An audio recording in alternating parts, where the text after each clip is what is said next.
झारखंड में सत्ता में भागीदारी मिलने से उत्साहित तेजस्वी यादव बिहार में भी वही परिणाम दोहराने की उम्मीद से काफी उत्साहित नजर आ रहे हैं। रांची से लौटते हुए उन्होंने पूरे भरोसे से कहा कि इसका असर पूरे देश में देखने को मिलेगा। वहीं पटना एयरपोर्ट पर झारखंड की बदहाली के लिए तेजस्वी यादव ने बीजेपी को जिम्मेदार बताते हुए जोरदार हमला बोला। झारखंड की जनता ने देखा भाई 19 साल बिहार झारखंड को बटे हुए हुआ, 19 साल में से 16 साल मौका भाजपा को मिला, फिर भी झारखंड जो है वो पीछे है, वो गरीब है।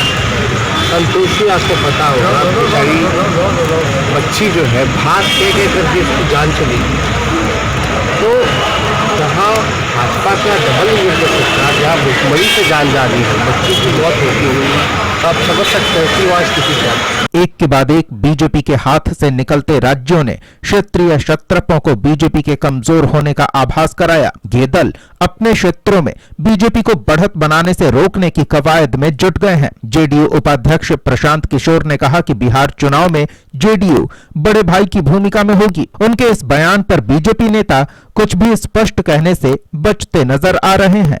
ये सब मामला पार्टी देखेगी, पार्टी इस पर रिएक्ट करेगी और हमारे माननीय पार्टी के जो माननीय अध्यक्ष हैं उन्होंने कुछ टिप्पणी उनके बयान पर किया है। प्रशांत किशोर के बयान पर प्रतिक्रिया देते हुए बीजेपी विधायक नितिन नवीन ने इसे बेमौसम बरसात बताते हुए प्रशांत किशोर की पार्टी में भूमिका पर सवाल खड़ा कर दिया।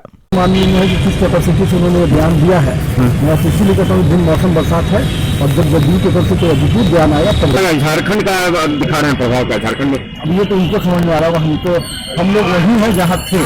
वहीं बीजेपी विधायक अरुण कुमार सिन्हा ने बात बदलते हुए तंज किया और कहा कि प्रशांत किशोर अभी नए हैं। हमारे प्रदेश अध्यक्ष ने उस पर सवाल जवाब किया ही है, तो सब शीर्ष नेता लोग बैठकर आपस में तय करते हैं, होना ही चाहिए।